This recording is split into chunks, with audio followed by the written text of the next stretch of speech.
thank you for coming into our school today. Welcome. We're currently reading your story about Jack Cook in Over the Line. We are working hard in sessions and learning a little bit about the war too. Could you tell us why you decided to write this book? I decided to write Over the Line because a friend of mine who's a historian and knows a lot about the First World War and football knew the story of Jack, how he went from being a footballer to fighting in the First World War and surviving and going to play for England afterwards and scoring England's first goal. And George very kindly just gave it to me as a story that I could use because he doesn't write for children, and he helped me with some of the research, and then I did a lot of research myself, and then I wrote the book. But it was the kindness of George really that got it started. Good question. The book is based on real people and true events. How did you write the book, and how long did it take you to write? It took a long time to write. I mean, I'd say it took me a year overall because I kept getting it wrong. I wrote the book, I tried, because it's about a footballer who then goes to fight in the First World War. I needed to get into the mind, like to pretend I was a footballer who went to fight in the First World War. So I read a lot of diaries and letters of soldiers, but also footballers from that period, so I could try and understand what it was like for Jack. And then I needed to know more, so I read about the places he would be, like the trenches, and training for the First World War, and built it all up from there. And then at the end I went to France, to the places where they fought.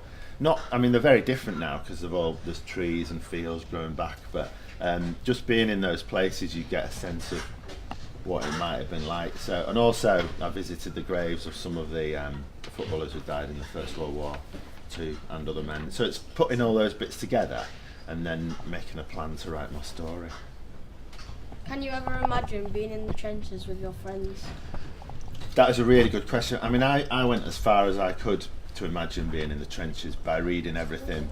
I did a few other things as well, like staying out, getting cold and stuff like that. I tried to go through the things that my characters have gone through, but no, I can't imagine that because I can just walk back into my house. I'm secure and safe. I'm not in a rat-infested, freezing cold place with bombs and shells and my best friends dying around me. But I talked to soldiers from today.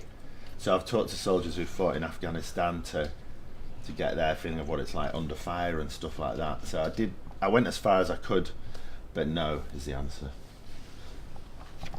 I'm a Sheffield United fan. Who do you support? I support Leeds United. Did you go to any games to help you write the book? I've been to loads of games, but did I go to any games?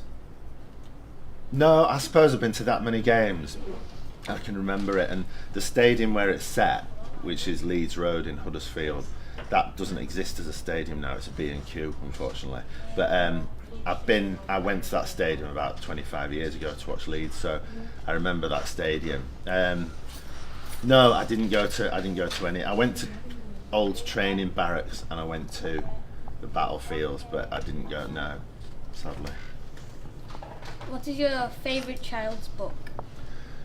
My favourite children's books, there's two now. I like the Anthony Horowitz, Alex Rider books because they're fast-paced action stories, but I also like a history author now called Rosemary Sutcliffe, and she writes about the Anglo-Saxons and the Vikings and the Iron Age and the Romans, and I just love her stories too. And they're really different authors, but they're both good in their own way.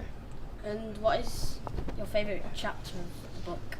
My favourite chapter of the book is there's a bit. So although the book's about Jack, there's a character in it called Sid Wheelhouse, who's in the first chapter, and he unfortunately dies in a gas attack towards the end of the book, and that's kind of my favourite chapter because I had to describe a player I'd got to know as a character in my book, and I had to describe him dying in one of the most horrible ways you could, by your lungs basically burning out because his lungs filled with gas, and so it was really hard to describe his death, and also then I had to describe him dictating a letter to his wife as he was dying, and that was really hard. I suppose because it was hard and I got quite upset when I was doing it, to be honest, that's my favourite chapter, and I hoped that I'd done him justice. I hoped that I'd done my duty for him like he did his duty for us, and it was good. His great grandson got in touch and said that he liked the book, so that felt good. Hi Sam, I am on this programme reading your book and I've never really enjoyed reading. Do you have any advice for me? About reading, definitely, and I'm glad you're enjoying this. I didn't like reading until I was about 16, and I was given books like about magic wizards, and I was given a book about butterflies once, and I wasn't into wizards and butterflies, and my mum sort of got it that I wouldn't read the classics and the books that a lot of other people were reading. I wanted to read, the only thing I wanted to read about was football. So she knew I couldn't read a long book, so she decided she was going to get me into reading using match reports in newspapers, magazines and books, and gradually I got into reading through what I like, and that would be my advice to you, would be read about what you're interested in, and it can be a website, magazine, newspaper, book, non-fiction, fiction. You don't have to read Harry Potter, you don't have to read, not that it isn't great, and you don't have to read like the classics. Read what you are interested in, and I did that, and it sort of built up my stamina as a reader, and now I can read other stuff that I might not have been interested in before, but that I can get into because I'm a stronger reader, I suppose, now. And what do you love the most about reading, and why, and writing books? What do I love the most about reading and writing books? I love reading because I suppose I love reading if I can find a story set in a place and a time that I'm interested in,